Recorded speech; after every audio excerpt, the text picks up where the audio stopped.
Concernant la dernière question, elle est essentielle. Excusez-moi, parce que ça parle d'économie et je crois que c'est essentiel. La question de l'auditeur, c'est de savoir si les agences de notation ne vont pas dégrader la note de la France si jamais nous sommes élus. Mais nous sortirons de ce système. Je ne sais pas si c'est un homme ou une femme d'ailleurs qui a posé la question. Nous sortirons. C'est un homme. Mais alors, monsieur, nous sortirons de ce système. Qui habite dans le Morbihan. Et c'est bien pour ça, monsieur, que nous sommes leur ennemi juré et qu'ils sont capables de tout pour nous empêcher d'arriver au pouvoir. C'est parce que si nous arrivons au pouvoir, nous allons tourner le dos à la décision mortifère de 73 qui a consisté à obliger la France à aller emprunter sur les marchés financiers internationaux. C'est ça qui a plombé notre économie et notre liberté.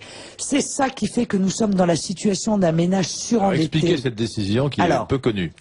Donc nous retournerons, alors là pour le coup, vous voyez, la France d'après, en matière... Vous parlez de la loi qui a empêché l'État d'emprunter directement à la Banque de France. Exactement. Et on empruntait sans intérêt. Et là, on nous a forcés, ils nous ont forcés à aller emprunter sur les marchés financiers. On a d'ailleurs gavé ces marchés financiers d'argent, de fait. Et nous sommes dans la situation d'un ménage surendetté. Plus nous empruntons, plus nous sommes endettés. Plus nous sommes endettés, plus nous empruntons avec un taux d'intérêt important, plus nous sommes endettés, etc., etc. Nous ne nous en sortirons pas. Madame Le Pen, pour rétablir cette loi, il faut encore rétablir la monnaie nationale. Oui, bien sûr. La Banque de France n'est plus la Banque de France, c'est une succursale de la Banque Centrale Européenne. Mais monsieur, c'est peut-être la décision la plus essentielle et la plus immédiate à mettre en œuvre le jour où nous arriverons au pouvoir. Il y a deux priorités absolues, sans lesquelles nous ne pourrons rien faire d'autre. Retrouver notre liberté monétaire, retrouver le droit de battre monnaie, réinstaller la Banque de France dans ses prérogatives et sortir de ce système mortel du système financier international où, en réalité, nous avons déjà payé en intérêt, écoutez bien cela, nous avons déjà payé en intérêt l'équivalent de notre dette. Voilà, bon. Et la deuxième... 600 milliards d'euros. Et la deuxième mission essentielle, décision essentielle, c'est de retrouver la maîtrise de nos frontières. Qu'elles soient concernant la circulation des hommes, la circulation des produits ou la circulation des capitaux.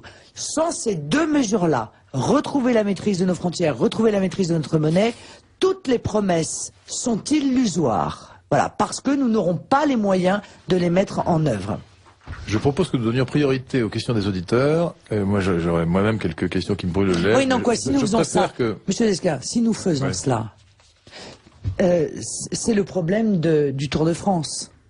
C'est qu'en réalité, si nous retrouvons notre... Le Tour de France, c'est de dopage. Ah mais non, si nous retrouvons notre liberté, eh bien tout le monde, après nous, retrouvera sa liberté. Et c'est bien ce que craignent les tenants de cet ordre mondial. C'est bien ce que craignent les tenants de ce système monétaire international. C'est que si un seul pays retrouve sa liberté et démontre par là que nous sommes capables de recréer la prospérité, eh bien il en sera fini des 1% de cette hyperclasse qui vit tellement bien de la mondialisation au détriment des 99%. Les tenants du nouvel ordre mondial dont vous parlez, n'est-ce pas la superclasse mondiale dont parlait Huntington C'est ça, c'est l'hyperclasse. C'est l'hyperclasse, c'est les grandes banques qui d'ailleurs se portent très bien, qui ont enregistré un mois de septembre qui est le meilleur depuis, je crois, 1939. Ce sont les grandes multinationales qui payent 8% d'impôts quand les PME, PMI françaises en payent 33%, etc., etc.